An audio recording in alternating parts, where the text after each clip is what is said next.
देश में बढ़ती महंगाई लोगों की परेशानी दिन पर दिन बढ़ा रही है। होलसेल यानी थोक महंगाई ने पिछले 24 साल का इस बार रिकॉर्ड तोड़ दिया है। सबसे उच्चतम स्तर पर महंगाई पहुंच गया है। खाने पीने के सामान, ईंधन और बिजली समेत कई चीजों के दामों में इजाफा होने से थोक महंगाई दर लगातार 13वें महीने डबल डिवेट यानी डबल स्तर पर उच्चतम स्तर पर पहुंच गया है। थोक मूल्य सूचकांक आधारित यानी वीपीआई अप्रैल में 15.8% पर पहुंच गई है। दिसंबर 1998 के बाद पहली बार थोक महंगाई दर 15% के पार पहुंची है। दिसंबर 1998 में ये 15.32% पर थी। सबसे पहले ये मार्च 2022 में 14.55% पर, जबकि फरवरी में 13.11% पर थी। अप्रैल 2021 में थोक महंगाई डबल डिजिट में बनी हुई है। एक्सपर्ट के अनुसार खाने पीने की चीजों और ईंधन के दाम बढ़ने से महंगाई दर बढ़ रही है।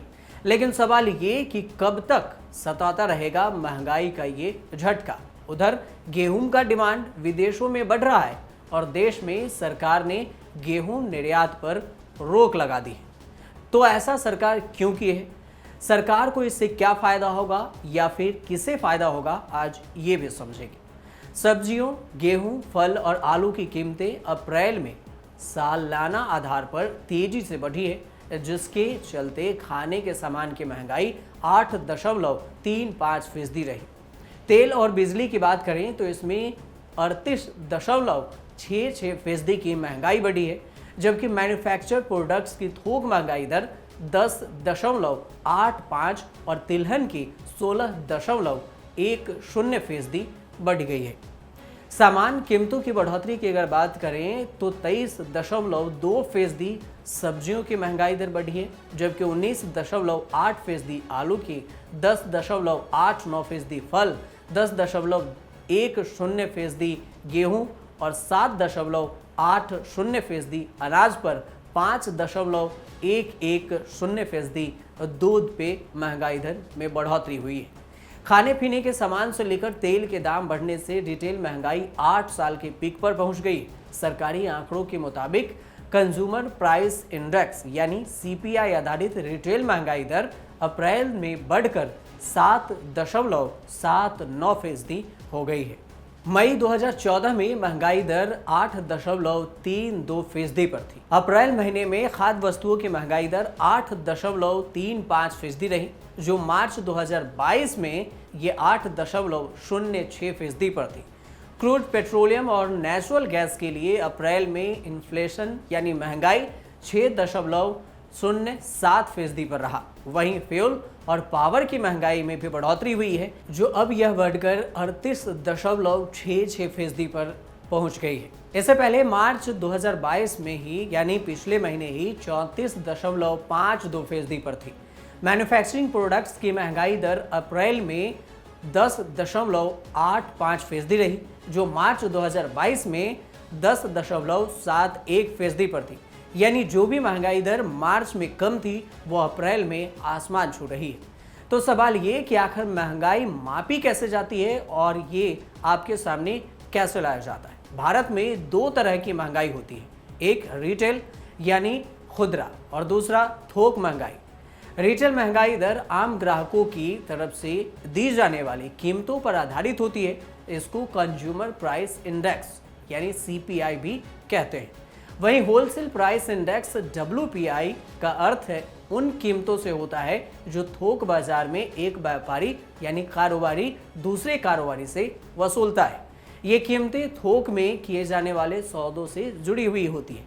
दोनों तरह की महंगाई को मापने के लिए अलग अलग आइटम को शामिल किया जाता है। जैसे थोक महंगाई में मैन्युफैक्चर प्रोडक्ट्स की हिस्सेदारी 63.73% होती है। प्राइमरी आर्टिकल्स जैसे फूड में 20.02% और फ्यूल एंड पावर में 14.23% होती है।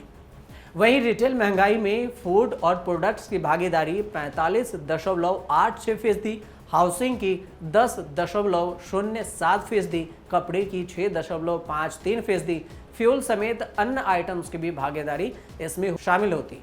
लेकिन सबसे बड़ा सवाल ये कि भारत में गेहूं के निर्यात पर रोक लगा दी गई। ऐसा क्यों किया? ये रोक ऐसे समय में लगी है जब दुनिया भर में गेहूं की कीमतों में बेतहाशा बढ़ोतरी हुई है, यानी डिमांड बढ़ा है, और रूस यूक्रेन में युद्ध के चलते गेहूं की सप्लाई पर भी इसका सीधा असर पड़ा है। निर्यात पर रोक लगाने के पीछे सरकार ने गेहूं की कीमतों को नियंत्रण करने का तर्क दिया है, यानी नियंत्रित करना चाहती है सरकार। सरकार का तर्क है कि पिछले एक साल में गेहूं और आटे की कीमतों में 14 से 20% तक की बढ़ोतरी हुई है। निर्यात की कीमतों में काबू आने की उम्मीद लगाई जा रही है। हालांकि केंद्र सरकार के इस फैसले की दुनिया भर में ही नहीं, देश में भी कई जगह आलोचना हुई। G7 देशों के समूह ने भी इसकी आलोचना की है। जर्मनी के कृषि मंत्री ने भी इसकी आलोचना की और उन्होंने कहा कि भारत के इस कदम से दुनिया भर के खाद्यान्न संकट पैदा हो सकते हैं। इधर भारत में राहुल गांधी ने ट्वीट कर कहा कि जनता के मुद्दे महंगाई और कमाई है, वहीं बीजेपी के मुद्दे दंगा और तानाशाही है। देश को आगे बढ़ाना है तो बीजेपी की नकारात्मक सोच और नफरत की राजनीति को हराना होगा। लेकिन यहाँ दो सवाल बनते हैं। पहला सवाल ये कि सरकार ने गेहूं के निर्यात पर क्यों रोक लगाई? दूसरा, दुनिया पर इसका असर क्या होगा? सरकार ने गेहूं के निर्यात पर रोक क्यों लगाई? जानकारों का मानना है कि ये रोक इसलिए लगाई है क्योंकि देश में गेहूं का संकट पैदा हो गया है। ऐसा दावा किया जा रहा है कि सरकारी योजनाओं के लिए गेहूं कम पड़ने की आशंका है। केंद्र सरकार ने कहा है कि भारत गेहूं का एक्सपोर्ट करके दुनिया भर का पेट भरता आ रहा है और फिर अचानक 2 दिन पहले गेहूं के निर्यात पर रोक लगा दी गई। इसलिए इसे गेहूं के संकट से जोड़कर भी देखा जा रहा है। सरकार ने पहले खुद अनुमान लगाया था कि 111 मिलियन टन से ज़्यादा उत्पादन होगा, जबकि इसे फिर बाद में बयान दिया और घटा दिया, 105 मिलियन टन कर दिया। अनुमान है कि इस बार 45 से 60 लाख तक गेहूं का उत्पादन हो सकता है। लेकिन अब सरकार को इसकी ज़रूरत क्या पड़ी? केंद्र सरकार को 26 मिलियन टन की ज़रूरत तो सिर्फ पीडीएस के तहत ज़रूरतमंदों को अनाज देने के लिए होती है। साथ ही अप्रैल से सितंबर तक देश में पीएम गरीब कल्याण योजना के लिए 5.4 मिलियन टन गेहूं चाहिए, जबकि इस साल 14 मई तक सरकारी गोदाम में गेहूं खरीद कर 18 मिलियन टन ही आया। पिछले साल ये 37 मिलियन टन गेहूं खरीद कर सरकारी गोदाम में खरीद कर रखी जा चुकी थी। यानी सरकारी गोदाम में गेहूं इस बार कम आया है, क्योंकि कहा जा रहा है कि सरकारी एजेंसियों की जगह व्यापारियों ने पहले ही किसानों को 2015 रुपये क्विंटल देकर एमएसपी मतलब मिनिमम प्राइस देकर उसे खरीद लिया और उसे अपने पास रख लिया। जमाखोरी का मामला है। गेहूं के अंतर्राष्ट्रीय खरीदारों को भारत से बहुत सारी उम्मीद है। हालांकि मध्य मार्च में अचानक बदलते मौसम के मिजाज ने उनकी उम्मीदों पर पानी फेर दिया। जानकार आशंका जता रहे हैं कि इस साल उपज घटकर 10 करोड़ टन यानी इससे भी कम हो सकती है। दुनिया पर इसका असर क्या होगा? अगर ये सवाल करें तो भारत दुनिया के सबसे बड़े गेहूं उत्पादकों में से एक है, लेकिन इस बार गेहूं के उत्पादन में गिरावट आने की बात कही जा रही है। देश में भी गेहूं और आटे की कीमतें लगातार बढ़ रही है, इसलिए इस कीमत पर काबू के लिए सरकार ने निर्यात पर रोक लगाई। हालांकि सरकार ने साफ किया है कि गेहूं का निर्यात उन देशों के लिए संभव होगा जिनके लिए भारत सरकार अनुमति देगी।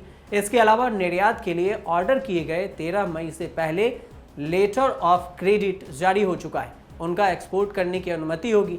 भारत पड़ोसी मुल्कों को गेहूं सप्लाई करता रहा है, श्रीलंका को भी किया है। खाने पीने का सामान भारत भेजा है। अफगानिस्तान संकट के दौरान 50 लाख टन गेहूं की सप्लाई की गई थी। ग्लोबल फूड क्राइसिस की रिपोर्ट के अनुसार दुनिया भर में 19.3 करोड़ से ज़्यादा लोगों को खाने का संकट है। 2020 में 4 करोड़ से ज़्यादा था। अब ये नई रिपोर्ट में चेतावनी दी गई है कि 2022 की तुलना में 2021 की तुलना में 2022 में ज़्यादा संकट हो सकती है। कई देश हैं जिसमें इथोपिया, नाइजीरिया, सीरिया, सूडान समेत पाकिस्तान में भी शामिल है, जिसमें इसके संकट बढ़ोतरी हो सकती है। कोरोना महामारी में बांग्लादेश की अर्थव्यवस्था भी चरमरा गई थी।